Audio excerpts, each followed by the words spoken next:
let's see the principle behind the disc brake system. The brake system works based on the Pascal's law.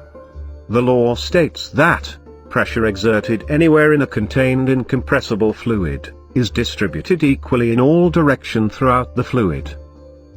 Let's make it simple. Consider two cylinders with pistons, connected each other, and filled with incompressible fluid. The mathematical relation is as follows. F1, applied force on left piston. F2, received force at right piston. A1 and A2 are surface areas of both pistons. P1 and P2 are pressure experienced by both pistons. Pressure can be stated as force experienced per area. So P1 equals F1 by A1.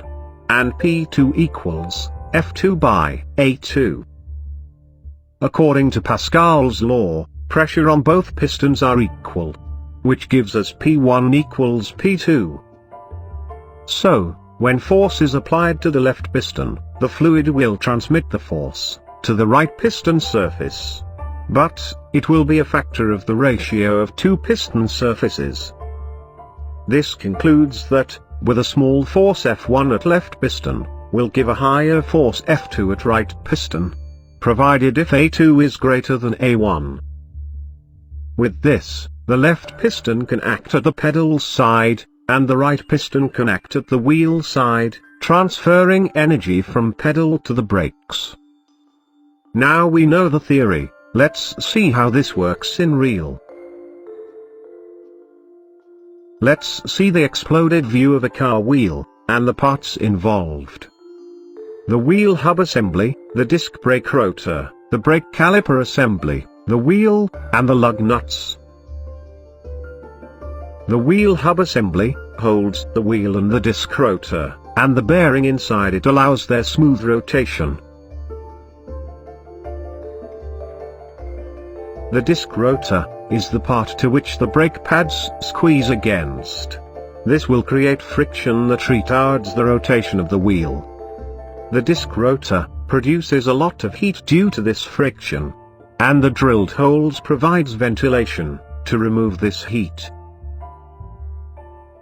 The brake caliper assembly uses the hydraulic force from the brake pedal to squeeze the brake pads to the rotor surfaces, thus creating friction, and decelerates the wheel.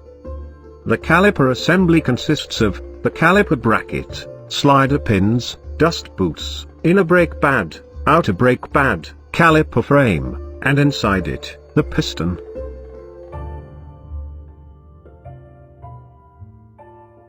The caliper frame is having a banjo fitting, through which the fluid will reach till the piston. The pressurized fluid from the pedal side is capable of pushing the piston with great force. Also, the caliper frame is free to slide along the slider pins within the fixed extend. Now we know the parts, let's see how it works. When you apply the brake, the caliper will receive the high-pressure hydraulic fluid from the brake master cylinder. The fluid will push the piston, which makes the inner brake pad to squeeze against the disc rotor surface. As a result, the fluid's backward force will push the caliper frame along the slide pin, which makes the outer brake pad to squeeze against the other side of the disc rotor.